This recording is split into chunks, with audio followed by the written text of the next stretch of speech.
Assalamualaikum warahmatullahi wabarakatuh. Perkenalkan, nama saya Muhammad Fikri Sulaiman, kelas 11 IPS 2. Di sini saya ingin menjelaskan tentang permasalahan sosial dalam masyarakat. Pengertian masalah masyarakat.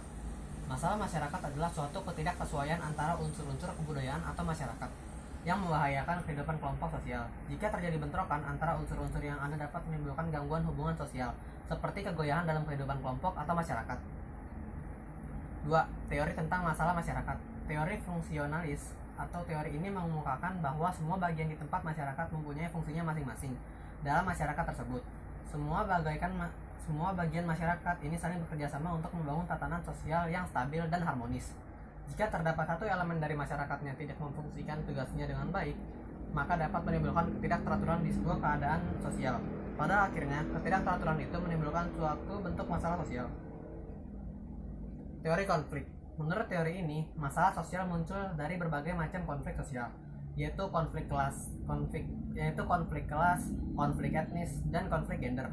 Ada dua perspektif dalam teori konflik, yaitu teori Marxis dan teori non-Marxis. Teori Marxis terjadi karena adanya ketidaksetaraan dalam kelas sosial. Oleh karena itu, teori Marxis muncul untuk menyelesaikan masalah-masalah yang timbul akibat ketidaksetaraan tersebut. Berbeda dengan teori Marxis, teori non-Marxis berfokus pada konflik antara kelompok sosial di masyarakat. Konflik tersebut disebabkan oleh kepentingan yang berbeda antar satu kelompok dengan yang lain. Teori interaksi simbolis. Teori ini mengemukakan bahwa setiap orang bertindak berdasarkan makna simbolik yang muncul dalam sebuah situasi tertentu. Ada dua paham dalam teori ini yang mengkaji tentang masalah sosial. Teori pertama adalah teori pelabelan atau labeling teori. Menurut teori pelabelan, sebuah kondisi sosial di dalam masyarakat dikatakan bermasalah karena kondisi tersebut sudah dianggap sebagai suatu masalah.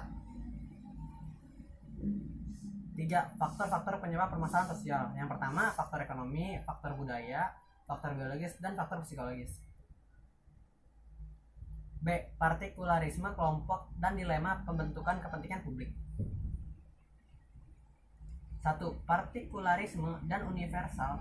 Partikularisme merupakan sikap seseorang yang lebih mengedepankan aspek-aspek personal dalam berhubungan dengan orang lain dan lebih dilandasi dengan adanya hubungan emosional dibanding peraturan yang berlaku. Sedangkan universalisme merupakan perilaku seorang yang lebih memfokuskan diri terhadap tanggung jawab personal kepada peraturan-peraturan yang ada daripada memikirkan nasib orang lain, walaupun masih ada hubungan saudara. 2. Partikularisme dan kepentingan publik. Partikularisme pada dasarnya menganut paham yang cenderung mengutamakan atau mementingkan kepentingan pribadi dan kelompok. Partikularisme memiliki kemungkinan menjadi sumber konflik karena cenderung mementingkan pribadi atau kelompok sendiri daripada kepentingan umum atau publik. Kepentingan publik adalah segala sesuatu yang diperuntukkan bagi upaya pemenuhan kebutuhan orang banyak atau masyarakat secara umum.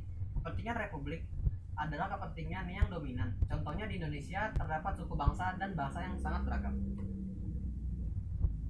C. Berbagai jenis permasalahan di tanah publik.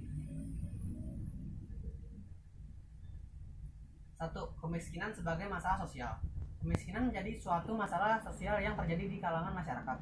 Masalah sosial muncul akibat terjadinya perbedaan yang mencolok antara nilai dalam masyarakat dengan realita yang ada, yang dapat menjadi sumber masalah sosial, yaitu seperti proses sosial dan bencana alam.